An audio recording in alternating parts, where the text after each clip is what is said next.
Hello guys, David Vose here, and it is another beautiful day in Oklahoma. It is a hot, beautiful day in Oklahoma. Very hot. Humid. I hope you're having a wonderful day where you are. Well, today I want to talk about something in conjunction with the things that we've been talking about. We've been talking about whether or not the earth is flattened, whether or not it's round, what is the true science. We've been talking about astrology for a long time. I mean, that's what we do. We talk about all these things. They seem to all kind of have something in common. For some reason. All of this has something in common. Right off the bat, I guess you can imagine. Number one is that all of these are things that we were told aren't true. I mean, coming out of the paradigm, waking up.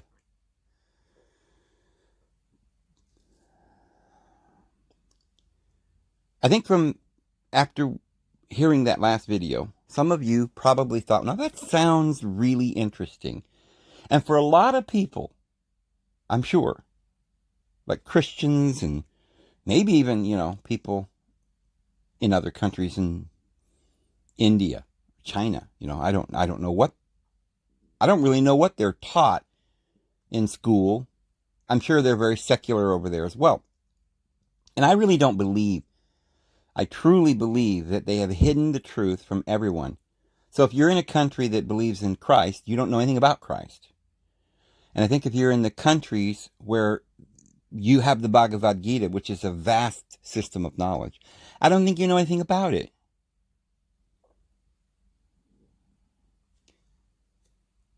But, so I think there are a lot of people that are listening to these videos, some people that are listening to these videos, that may be from some other countries like India or something, because I think there's a lot of people, there may be some people in India that speak English and have probably, there may be a few people listening from India or somewhere. But I guess primarily those who are subbed to this channel and stuff like that, we're from America, Australia, Canada, England, Britain. I've had, other countries that listen to some extent, like the Philippines and wherever there may be English speakers. But, and so, of course, in some of those countries, like the Philippines, they're probably quite familiar with Buddhism as growing up and hearing about Buddha and so forth. But, in the last 100 years, they've heard a lot about Christ, too. I mean, the whole world celebrates Christmas, I guess. Not too many people celebrating, Buddhistness. So, I mean, the whole world does have kind of the same concepts. And so what we've heard as Christians, I mean, like our memories, our subconscious teachings, our restrictions, our guilt, our shame, what we were indoctrinated from the core of what Christians teach, which is different than modern secularism. But we always have this contradiction. Like, we don't like the old ways, they're too strict, but the new ways are completely ridiculous. Like, let's all run out and just indulge as much as we can in ridiculousness. And so we know that's not right. So there's this conflict. But I think the whole world is more secular. Like we've talked about a lot.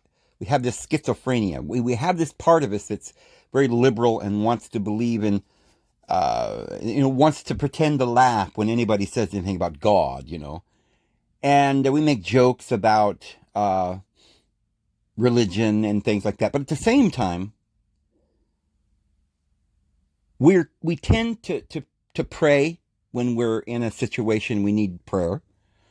We tend to want to believe in anything that can give us hope.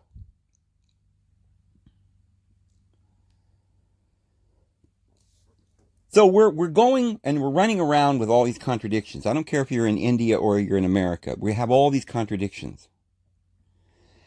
But what we've been taught, in a nutshell, and that's hard to figure out. Like I said, it's all contradictory. So it's hard for me to really say what people really believe or how to express that. I think it's kind of what I said. It's a lot of contradictions. But I think I could say that it's a kind of a thing. It's the basic idea that a universal idea that we've been told that reincarnation is something that is a little scary. Now, here's what I mean. Like, I was raised a Jehovah's Witnesses, most of you know, and so we were, I remember growing up thinking, well, that's just awful. That's just, I would never believe in reincarnation.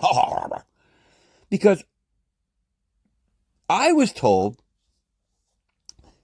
that the Bible teaches that God is a God of love, and He created the world for us to inhabit. And He's going to give us this wonderful paradise, and we're all going to live in a paradise earth. And we're going to have, they showed us pictures in the watchtower of all the animals getting along, and beautiful gardens, and tables and banquets set up, and people laughing of all races, and people getting along and building their homes overlooking the rivers. And we were going to have a real wing-ding, and it was going to last 1,000 years. And at the end of the 1,000 years, who cares? I mean, all we were thinking about, we were going to have the kingdom of the Lord for 1,000 years. And after that, we were going to learn more wonderful things, and who knows what the Lord would have for us. And so when I thought about that appealed to me right off the bat, because I like life. I enjoy my life, right? Playing ball, or being with my friends, or going fishing or hunting, or whatever we did. Being with my family. But I was told that reincarnation and Hinduism and the New Age and all of this stuff was, not only was it wrong and forbidden to believe by the Bible, and it wasn't taught in the Bible, that's what I was told, but also that it contradicted everything I believed. Because think about this.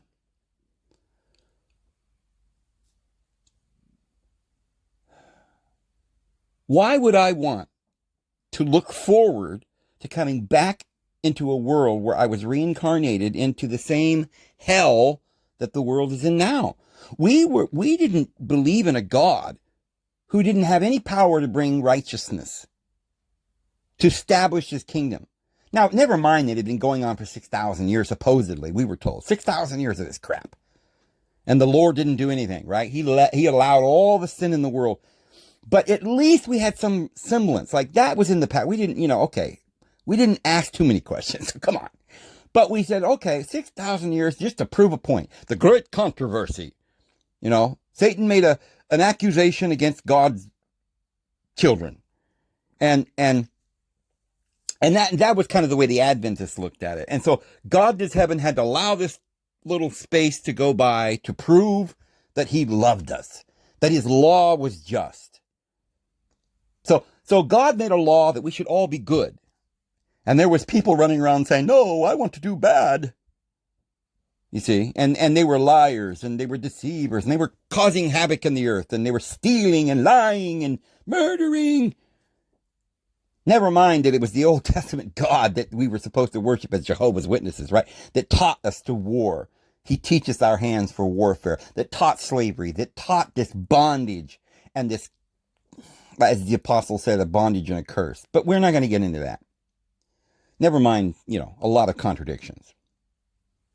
But basically what I was told, and I think it's kind of what Christians believe, even though they had it kind of different because they thought we were all going to go to heaven. But so I don't know, that's a little bit of a different twist. But I'm telling you how I felt. I think it's kind of the same feeling. But as Christians, we were like, this is ridiculous. The Lord's bringing His everlasting kingdom. There's not going to be any more sin. and death? Why would we reincarnated over and over and over? And you know, but then some people say, oh, no. That was in the past. We were reincarnated over and over again. That was when the devil was winning, right? But now we're going to have his kingdom and we'll stop being reincarnated and we'll get eternal life. That cures that. The problem is there wasn't really anybody saying that. The New Age believers didn't really talk much about it. Because if they did, simply because they probably didn't understand it themselves. But if they went back to some of their founding individuals, like if you go back to Theosophy, which started the whole New Age movement, they didn't think that the world was going to stop being reincarnated. Hinduism doesn't teach that. As we said yesterday, the Eastern teachings are that we will be reincarnated for a long time. 1 trillion years, or more than 1 trillion years of reincarnating until we reach the age of Brahman and we reach nirvana. Now, I'm not saying that doesn't make sense, because it does, and I will show you why here in a moment. But what we have to do is get down to a true understanding of what's really going on. We can't just make things up. So here I was as a Jehovah's Witness, not understanding things. And so there's good reason why people didn't understand Hinduism or Eastern thought. We were relegated to this Christian doctrine, which was just so simple. Well, the God is up here, and you do what he says, and if you do bad, you're going to hell. If you do good, you'll go to heaven. And that's it, Dave. It's that simple. And so we all had to do what was right and obey our pastor and the government and pay our taxes so we could go to heaven. That was really it. Of course, that is so simple that that's the best we could do. We just couldn't comprehend anything more than that.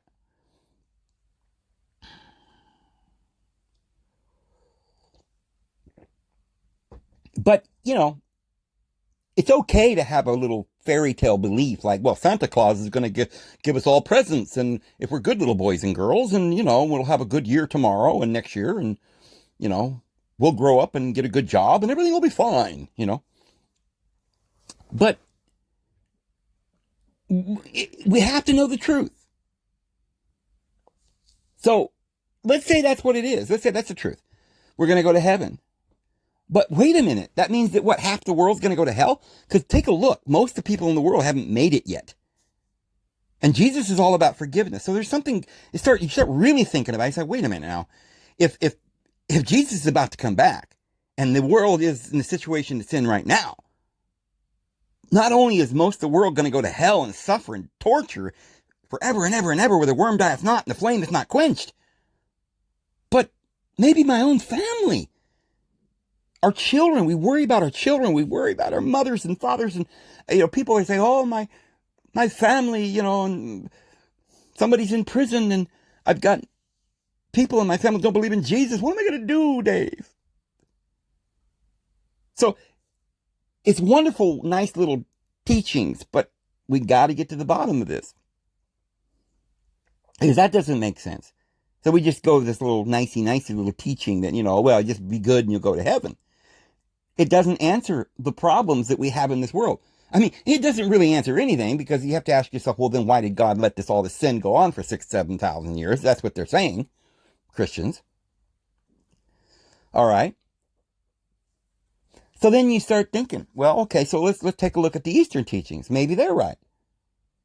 So we got this endless reincarnation, an endless round of dying. But here's the problem as a Jehovah's Witness, and I think a lot of Christians, we couldn't accept that because we thought, well, because they were telling us that we had to lose our ego. These yogis are sitting around in these little, and we're like, what? This austerity, this give up your life. No pleasure.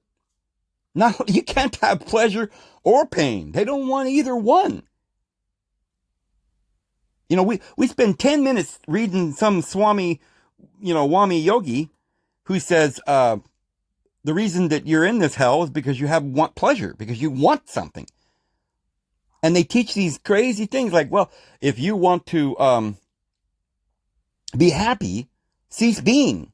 That's the problem. You've got an ego. You've got a personality. You've got things you love. You got to give them all up. Well, I love my family. You can't have a family because then you'll get reincarnated again if you have any attachments to this world. And so I said, well, I can't. It makes kind of sense, with the attachments that's keeping us here in this world. But, oh, man, you really... I ain't going to make it in this life because, I love my family. And I'm a smoker, and I'm a drinker, and I'm a, I do all these things. I don't know how am I going to be saved? Oh, Jesus, help me. See, we fall back on that because if, we just believe in he'll help us. Just have faith, Dave. But again, the only way you're going to be able to do that is to stop thinking about it because it doesn't make any sense. So some of us just, I don't believe in anything. There ain't no God. And, and we're on our deathbed just scared out of our minds because we don't know what to believe. But as a Christian, I remember as a young man, a little child. When I say as a Christian, I was a Jehovah's Witness till I was 18 years old. I was very serious as a young man. And I had a lot of thoughts and I knew the Bible and I thought about things. And I remember thinking about these things as a very young person, thinking that, Christianity was completely opposed to that. And there was no way I would ever believe in reincarnation or karma or all of this. Because there's no way that I would want to give up my life, my family. And the Bible says that he's going to bring about a paradise earth where the lamb shall lie down with the wolf, and the lion will eat straw like the bull, and every man will sit under his own vine and under his own fig tree. That's what I wanted. And Muslims are going to get 70 virgins, right? That's what they were looking for, I guess. But nobody wants to just give everything up. The virgins, the fig tree, and the wine. And and let's go sit in a corner and try to find nirvana where we just pass out and just... No, come on. If you really got down to it, no Christian wanted that. And so to this day, if you... so one of the things that they did was they put out these New Age books, and they were printing them out like pancakes, $12.99, they're getting cheaper. We're $29.99. Now it's only $12.99.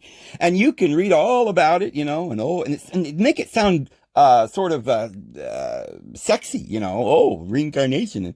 And then they were talking about remembering your past lives, and oh wow, you were a king and you were a general in an army, or you were Cleopatra, or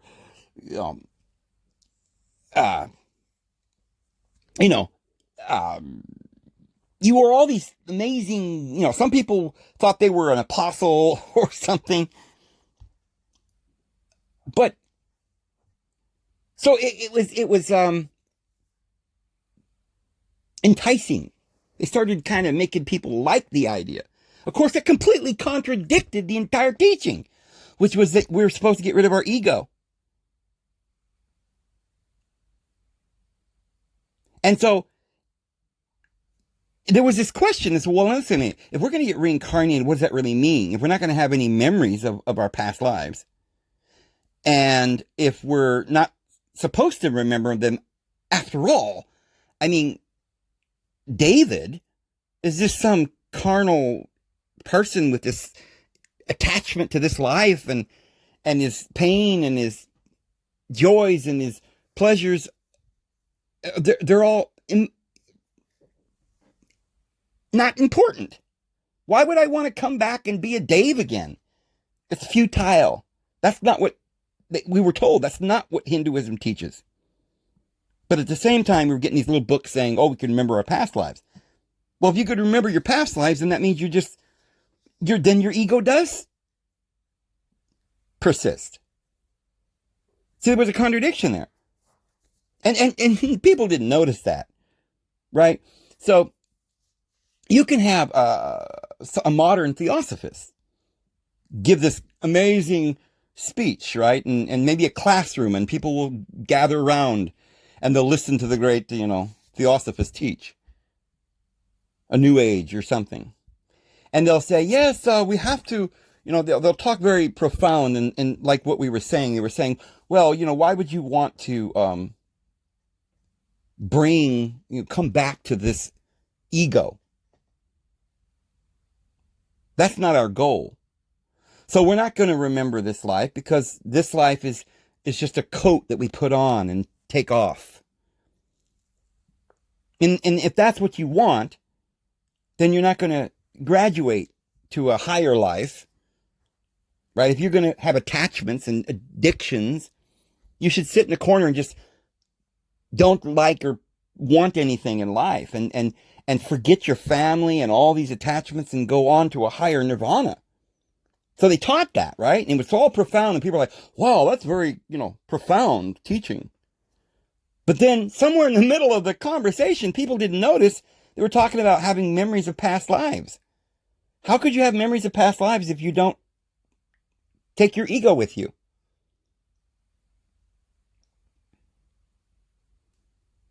And Theosophists teach that this world that we live in has 7 casual or 7 different bodies that are like the ethereal and the astral body and the mental body, these different sort of dimensions that we live in. And we're only conscious in this physical world. And they teach that when it gets down to it, if you actually find out what they teach, which is what Hinduism teaches, that this life, we live a physical life. The next life, we're not even going to have a physical life. We may be on an astral world. And if you really start thinking about what is attached to a physical body, it isn't just genetic memory, but it's, the whole reason you would come back into a physical body was because of attachment. So this got really, really complicated because it started getting contradictory.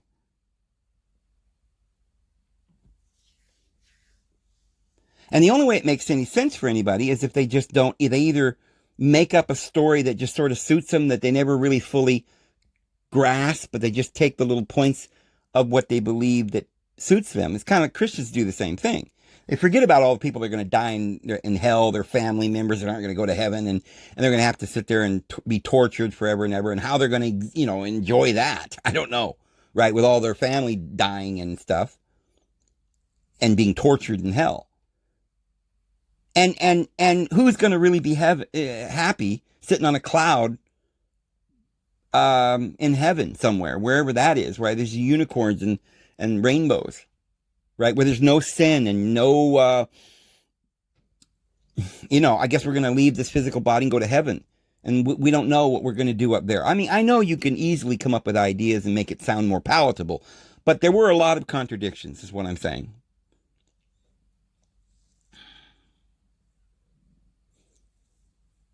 Well, the reason there are a lot of contradictions is because in the West, we weren't teaching the people the truth.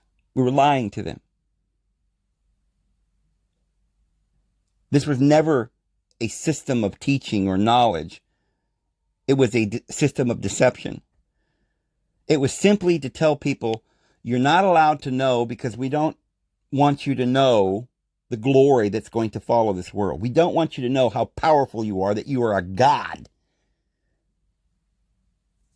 That you have so much. If you taught people the truth, then they could become like Jesus. They could do miracles. They would not be slaves anymore.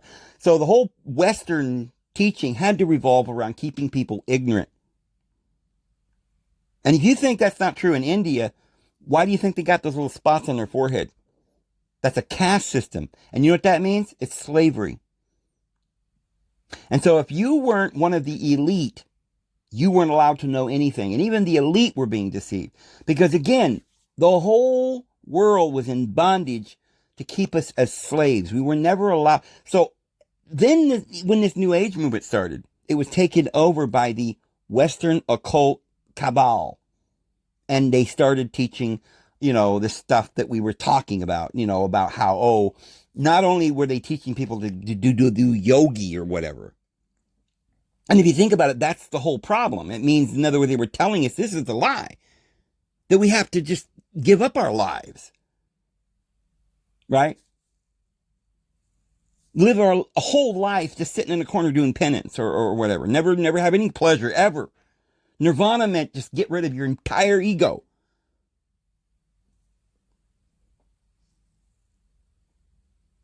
And nobody really wanted that. But there were people that would go through their entire life in a corner doing lighting candles or whatever. I mean, I think there were some that spent their whole life in this sort of monastery, thing. Just gave up their life because they thought that the world was so painful, that this world, that life itself was so bad that there had to be a solution. And they loved their family, and they figured, I'll just do it, whatever they want me to do. But I think I can't imagine that too many people really did that. I imagine these monasteries were full of a lot of hypocrites, people that maybe it was like a job, like these pastors making $65,000 a year, being all pious on the outside, wearing these long robes and saying many long prayers, but in reality they were just doing it for the money, or because they didn't have to work. They gave them the house to live in. They gave them a car and the $65,000 a year, which I'm sure is upwards of $200,000 or $300,000 a year by now. That was last time I looked 20 years ago, what they were making. So I suspect we don't know how many people really just gave up their life. I hear that a lot of the yogis, the great, big, amazing yogis, would wear the robes and have the long beard just for show, and write their books and get $1 million book deals. And that if you went and saw their life in reality, they had harems, because people looked up to them. It was kind of like they were rock stars, and they just really were indulging in all kinds of filthiness.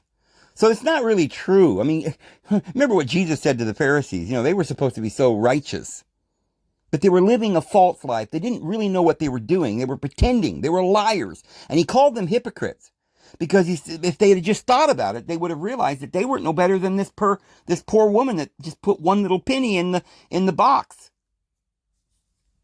They weren't no better than the prostitute that they were condemning.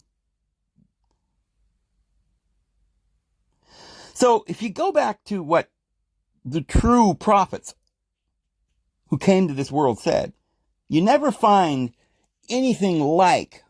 In other words, Jesus said, don't call any man rabbi or your father on earth or anything like that. And of course, that's what Christianity does.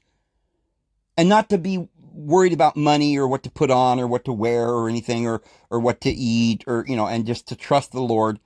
Take one pair of sandals and one robe and no purse. And yet, what we find is these priests are running around living in cathedrals with diamonds and gold-plated tiled ceilings and marble floors. And, underground, under the Vatican, there's this little room where they're all sitting around a table going, ha, ha, ha, ha, taking over the world, right? So it's a political thing. They got a bank. They got millions of dollars, controlling governments, keeping us all enslaved. You can't be good people. Do you think it was any different in India? And so it wasn't the whole world was run by the West and the cabal, and they had the media, and that was designed to keep people to go to work. And so they take countries like China and India, and they were just slaves, all the whole country. And so maybe they would promote in this country Jehovah's Witnesses and Mormons and Adventists, and they would all have to wear suits and ties and be regimented and enroll in their ministry school or their priesthoods and do what they're told.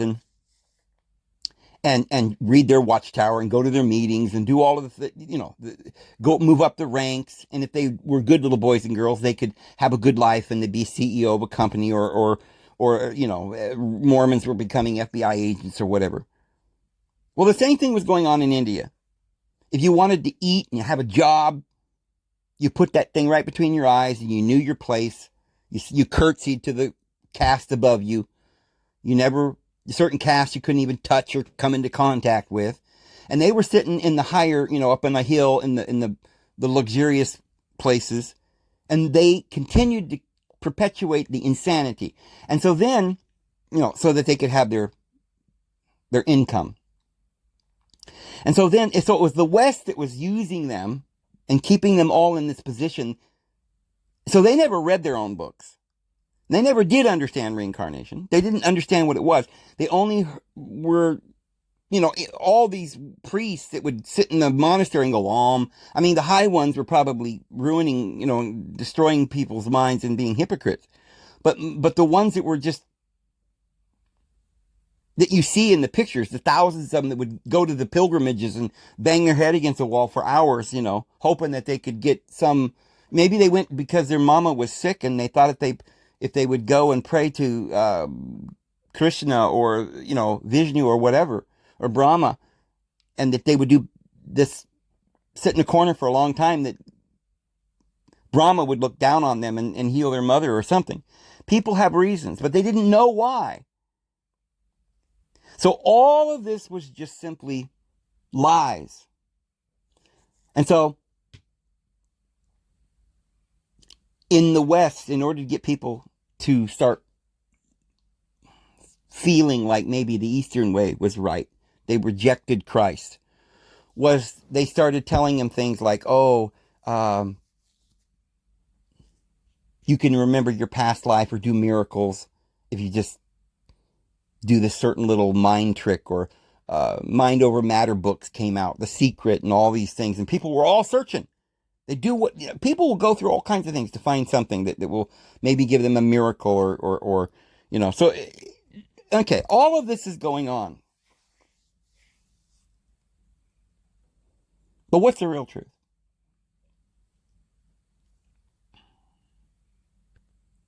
Well, first of all, how do we know that any of this is true?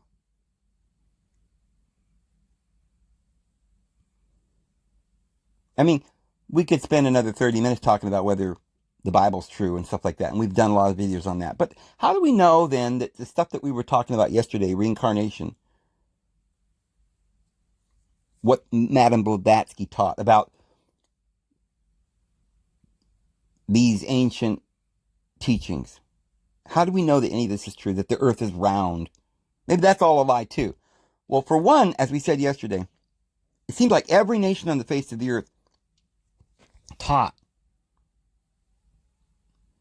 in some kind of life after death, or, it may have different words. Like in the East, we call it reincarnation today.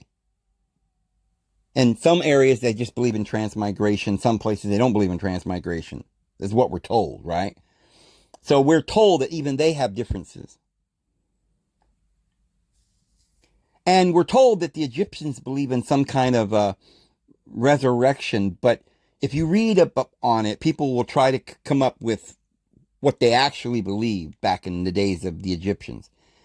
And we're told that, well, they probably didn't really believe in life after death. They only believed that that their spirit lived on in some way, but it wasn't a real spirit. And so the secular world that we live in have really kind of put a damper on anybody who wanted to go back and find out what the Egyptian ancient priesthood believed. Never mind that it's the same exact thing that Christianity was told, the resurrection. That's what it was. Jesus was put in a tomb and mummified. Mary Magdalene anointed him for burial. And the whole story of him resurrecting Lazarus is the same story of Lazarus, Osiris being resurrected. And the story about the rich man that died and went to hell, and he raised his eyes in these torments and this flame, and being in torments, he called out and he said, "Oh, put a drop of water on my tongue, and please go tell my family not to do as I have done and end up in this terrible place." And I guess the angel said, "Oh, they've got Moses and the prophets. So if they won't listen to the prophets that I've already sent, why would they listen to me?" And the story goes that Abraham was across this gulf, and the rich man was in hell, but Lazarus died, and he went to the other side of the river where he was sitting at this great banquet with Abraham. It's the exact same story that the Egyptians taught, that the Greeks taught, where there was the Elysian Islands, and on the other side of the great river was Tartarus, and the wicked went to Tartarus, and you couldn't get across the river. When you died, they took you to one place or the other. It was the same teachings, but we've been lied to. And it turns out that those are the same teachings in the East. That this thing called resurrection, it really wasn't what we were told by the Catholic Church. It had to do with Osiris, who is in the sky, that astrological constellation we call Orion, which was anciently Osiris, who is reborn every year on the horizon. And the sun, the birth of the sun in the springtime, and it starts rebirth and all of these things. And so he would go down every year. It was a cycle of rebirth. And they thought that the gods died and were reborn.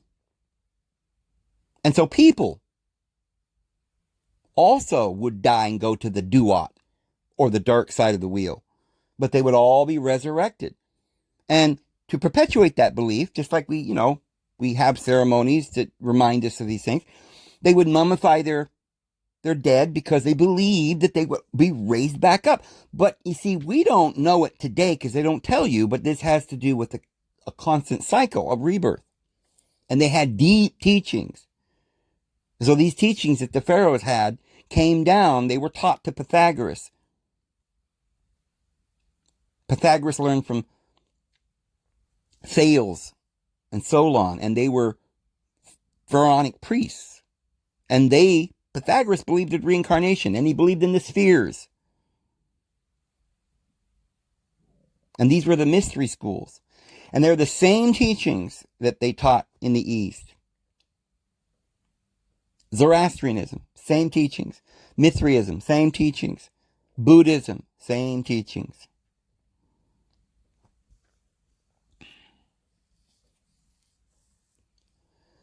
But we have different words.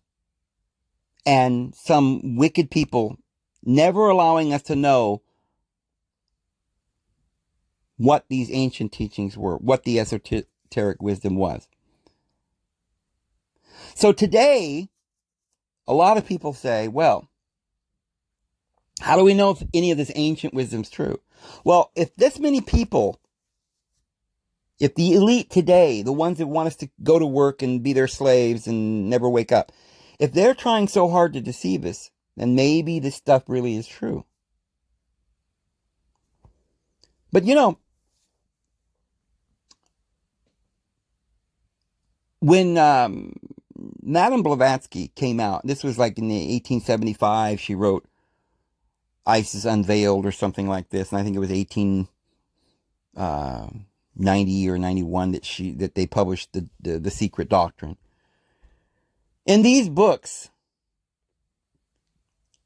she started talking about reincarnation, and she compiled, remember, she spent some time in India collaborating with some very high, mysterious mahatmas that lived in the Himalayan mountains.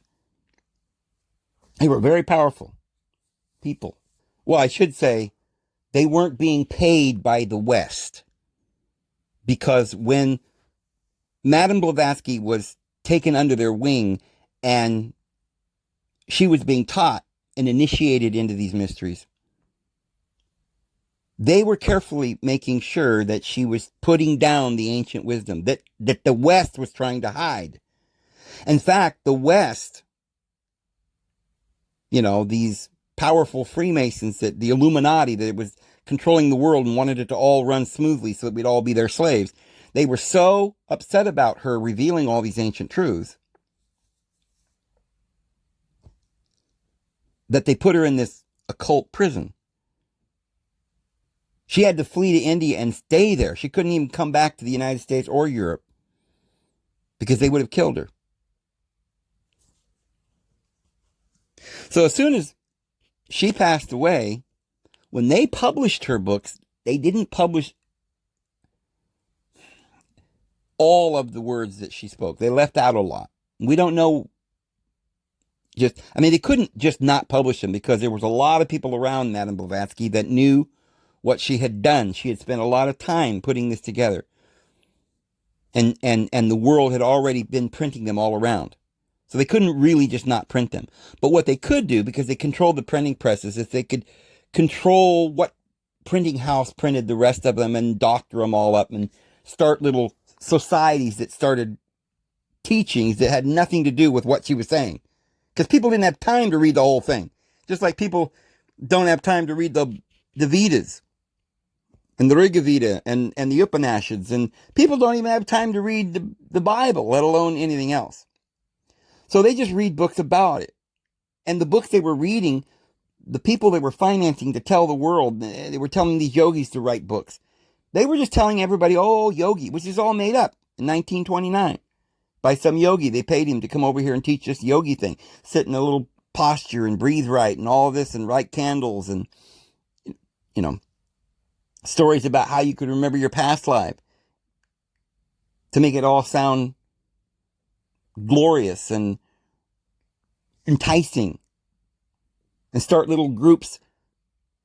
Now, why would they do that? To start little book study groups that were sit around and talking about books and not the actual Vedas. They didn't read them. Just like in the West, they had people having Bible studies, but they were just reading somebody's book about it. Let's go read Howell Lindsey's book about the end of the world and not read Matthew 24, what Jesus said. Because if you can get people to have these little book studies, you can get them sit in little societies that the propaganda that the pamphlets that they publish, and you read them, and then it's like a propaganda. You get people to believe anything you want. That way they could, even though she had published the truth, the ancient truths about why you reincarnate, people would never find out. They'd just be too busy sitting around in a yoga position going to ever find out the truth. And they would ruin their lives. And they would be in bondage. Just like they did with Christianity. So for Christianity, they either had to be in a monastery and give up marriage, like the priests would. And they'd probably being a hypocrite because on the side they were doing something else or whatever, right? Maybe they're pedophiles or something that we hear. Or, you just give up and say, I can't live the life of a hermit and give up all of my pleasures and so. So, you just become confused and you throw your cares into the wind, as my aunt used to say, and they would go and sow their oats. Once in a while they were laying in a ditch with a whiskey bottle, they'd look up to God and say, Lord, please help me. I'm such a sinner. I ain't worthy. Please forgive me. Help my children to not be like me. So the world was in this degradation because of this. So how do we know then that this was true? Well, there's one reason, because they didn't want you to know the truth. And so there's one clue. Everything you've heard about reincarnation is not true. You don't have to give up your ego. You don't have to give up your personality. You're going to have memories of it. You are going to be able to live forever. I mean, what's the point of living forever if you don't get to live forever? What's the point of living forever if you're going to sit in a corner and just go, and whatever nirvana, whatever they told you nirvana was, I don't want that, thank you very much. You know why? Because I'm a little bit more like Jesus, the guy that's in the book, who came to this world and died. He didn't have to partake of flesh and blood as did his brethren, but he did it because he loved us. He was already God floating around in yonder heaven, according to what we were told. Why did he come into this world and suffer? Because he loved us. Now, why do you think I would want to give up this world, give up my children, my family, my brothers, my sisters, my friends, who haven't obviously given up the world? They're out running around drinking and living their lives, right? Getting and marrying and giving in marriage and whatever. And I'm going to just give up on them and say, bye guys, I'm going on to reincarnate. I'm going to be going to nirvana. Yay! I'm going to sit up there in heaven in a, big gold throne with a rainbow around my head. And I'm going to look down in hell and watch you guys swarm. No, I wouldn't do that. I would say, Lord, let me go back. Let me go back to that awful world because I can't leave my family down there. What kind of a person would just give up and just go? Why would you want to reincarnate to a better world when your family's going to be down here? I don't care, personally, about finding peace or happiness or a place where the rivers are sparkly clean and there's no more pain.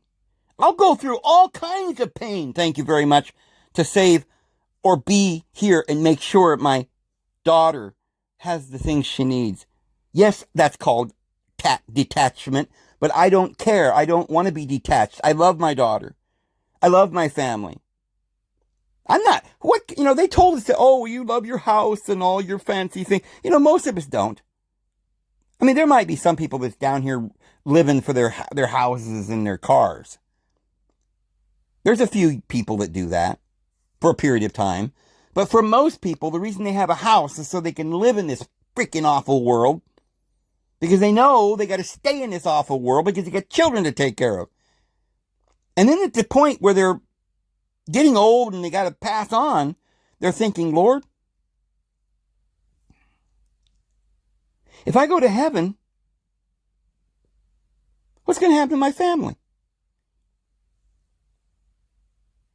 And I'm sure they get to the pearly gates and Peter's like, all right, you can come on in.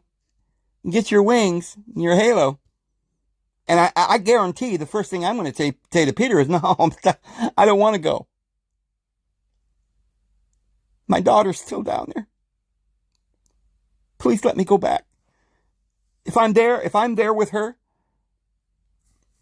I can watch over her and make sure, I can live an austere life and see, that's the reason that we're here. Same reason Jesus came here. Jesus didn't come here to drink and get involved with anger and hate. He came here to overcome the world. Why? Because he needed to overcome the world? No. We could all overcome this world if we wanted to, if that was our goal to get to heaven. But we have to overcome the world while we're here. Like, the point of overcoming the world is so that we can do miracles and show people and heal them. Because if we can't wake up while we're here, then what good? What good does it do if we're going to get heaven after we die? We need to find heaven now. Because there's people out there in hell and we're worried about them. So you see, that's why there are so many lives that we have to live. It doesn't, you can't I think I'll just choose to go to heaven. I'll live this austere life and sit in a yogi position and overcome this whole thing and I'll leave and I'll just opt out of this, detach. Nobody would do that if they loved their families. And that's why we reincarnate over and over and over again. Because it's the right thing to do. Our families need us. We want to be with our families. And our Father in heaven would never, never force us to leave our family behind. He wouldn't want us to forget our children. He wouldn't say, hey, come on to heaven and forget those guys down there. Forget it. He's not going to forget them. Jesus said, I'm not going to leave you as orphans. I love you and I'll be with you until the end of the age and to the end of the world. I'll be with you. I will never forsake you. Jesus, what's that attachment there, Jesus, I hear in your voice? You love us? You'll never leave us? Well, according to Madame Blavatsky, Moria and Kuthumi, Tommy, the twin that went to India, they're still there. And what are they doing after all these 1,000 years? They're not going to leave us as orphans. They love us. And the Bible says that He will send us Elijah the prophet before the great and fear-inspiring day of the Lord. And He'll turn the hearts of the fathers back towards their sons and their sons back to their fathers. Why? Because why would we be turning our hearts back to our families? Isn't that attachment, Dave? Why would angels spend the rest of eternity watching over us? Because they love us. They're not going to leave us. And that means they remember who they are and they remember who their family is. No, they're not going to continue to have lustful nature and anger. They got to overcome the anger because they love their family. That's why we live in this world. And we come back to this world. Not to indulge in more drinking or sex or violence. No. But if we were full of anger and hate and lust, we wouldn't be able to go on to the next higher world anyway. But if we were able to stop being angry and violent and lustful, and then the Lord said, okay, you've overcome that. Now you can go to heaven and leave your family behind. Why would we, at this point, we've overcome all this. Why would we go on and leave everybody behind? Because that's the whole point. We got to be able to take out the rafter in our own eye so that we can see clearly enough to get that little splinter in our brother's eye. So reincarnation has nothing to do with being detached. Reincarnation means that we're going to have love. Now you can't overcome lust and anger and hate, which means overcome the law, the guilt, the shame, by being ashamed, by feeling guilty. That's why Jesus came to teach us we don't have to. These guys are deceived. The world is deceived. They're slaves. So once you find out you're not a slave, you move on and leave them behind? No. Jesus says, go tell them the good news.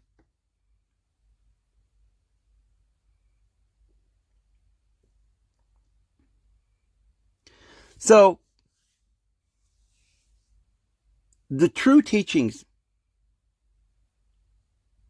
of reincarnation are not that we should, because think about it, if we're going to detach so that we don't want anything to do with the world, so we can get nirvana, then why does it take 1,000,000 years? Because all of us the planetary logos is not going to just leave the logos, leave the solar system, and let us all die down here because he wants to go be with his father in some other yonder heaven. No, he stays down here. And he sets up a whole system. And he makes the whole system of reincarnation for the very purpose that we can come back and help our families. And as we attain and overcome the world, all the more reason why we go back. Because we love our families. So we don't lose the identity, our memories, our lower ego. We came here to get a body. We came here to get experience. Why would we want to, we're not digressing, we're progressing. And so, it's not like in order to progress, we got to be thrown into a pot of hell to boil the flesh off of us because it was evil. And once we willingly, torture ourselves and hate ourselves and deny ourselves, then we can have what? Nothing? And that's what our goal is? Nirvana? No, that's not what it is. We come here because we want to be here. Because we have to live and perfect our minds and our emotions so that we can emanate the physical body that is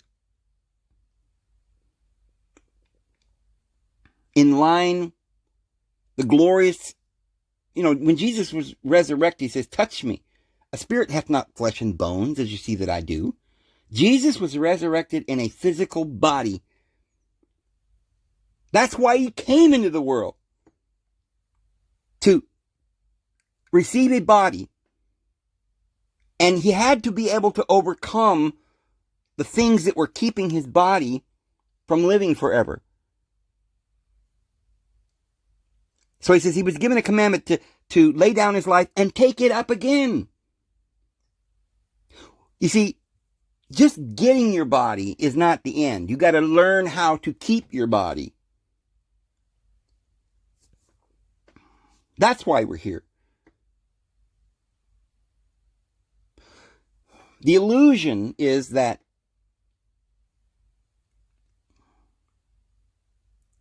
we're slaves, that we can't have happiness, that we're not worthy. And I mean, there's one lie after the other. Either you're not worthy, which if you follow that path, you end up being angry and schizophrenic and then confused to the point where you just die in great sorrow and pain, and that doesn't help you.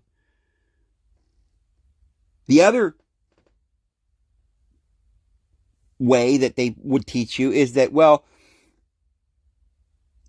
you can have anything you want, indulge in every, you want to have money and power and influence, and there's no God. That way will lead you to hell too, because it's selfish and it leads to pain. Gluttony leads to disease.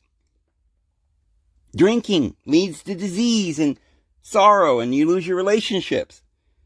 So everybody, once they get rid of all this religious lies and they realize what they really want is what the Lord is offering us. Eternal life in paradise with your family. So, Jesus came to tell us that we're free, that we can be happy. And if we die, we got to come back here until we get it right so we can stay here. We have to come here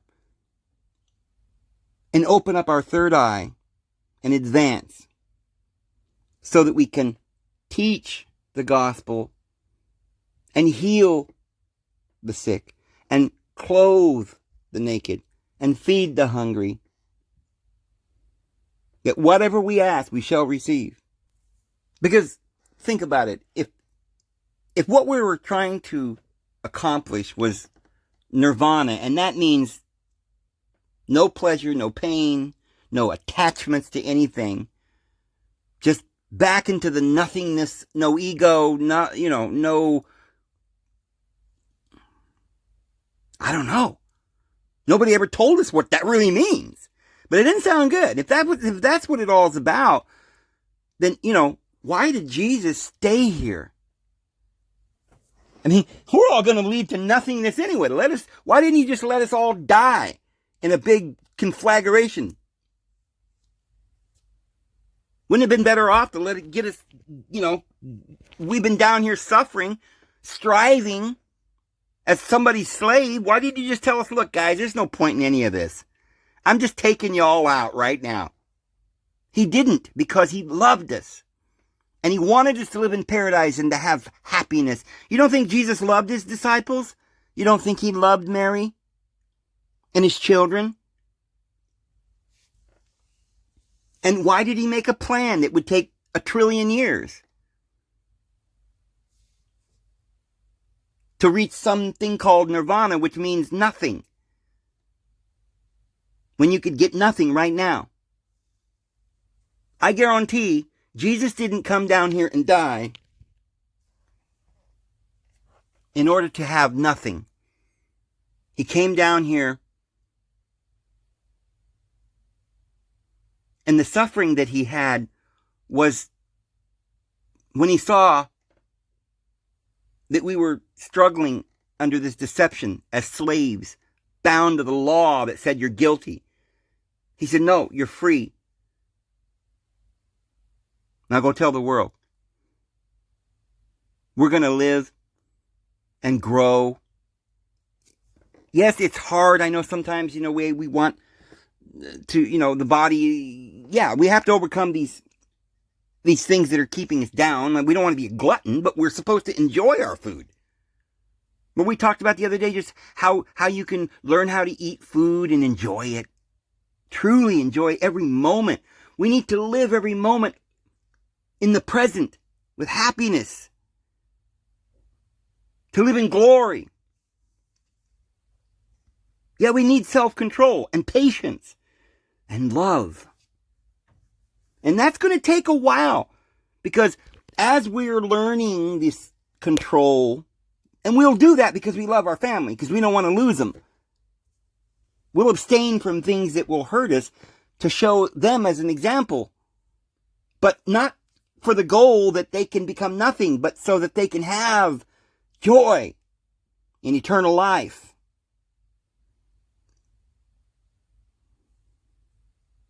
So, we're in this time right now where, yes, we've been going through ages. Maybe we went through the animal kingdom and it took millions of years to get to this place.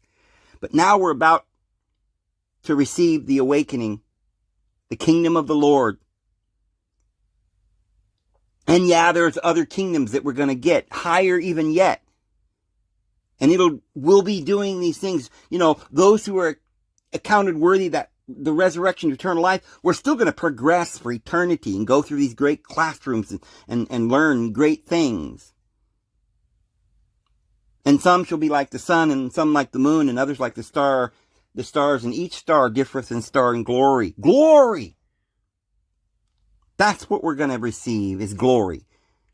And friends, Jesus is about ready to return.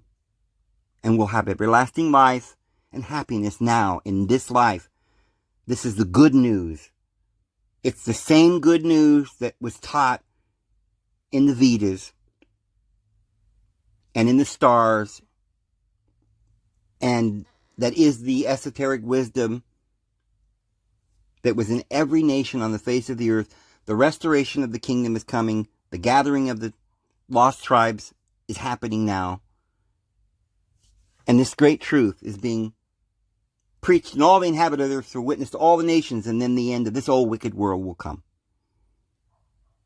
So, Today I just told you the truth. I didn't show you verses in scripture too much. Maybe tomorrow we'll go back through and show reasons why we know that that's what the Vedas teach. And that's what Jesus taught. And I want to show how that harmonizes with the scriptures that we have here in the West. How it harmonizes with the Vedas and the Egyptian teachings and the Native American teachings and all the teachings of the Lord's children that are all around the world. And all of this great wisdom is going to be gathered, and we're going to come out from under this deception, because it's time that we're waking up. So I'm going to go ahead and go, guys. See you tomorrow. Have a great one.